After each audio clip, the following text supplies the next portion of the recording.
Recurrent neural networks, or RNNs, are fascinating because they're designed specifically for sequential data. Imagine trying to understand a sentence without remembering the words that came before it. That's where RNNs shine. They have loops that allow them to retain information from previous inputs, making them perfect for tasks like language modeling and speech recognition. When you feed an RNN a sequence, it processes each element one at a time while keeping a memory of what it has seen. This ability to remember is crucial for understanding context, whether it's predicting the next word in a sentence or translating languages. However, RNNs aren't without their challenges.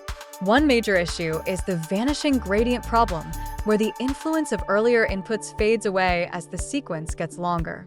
This can make training difficult, but researchers are constantly developing solutions, like long short-term memory networks, to tackle these hurdles. RNNs are a powerful tool in the world of AI, bridging the gap between past and present data to make sense of our complex, sequential world.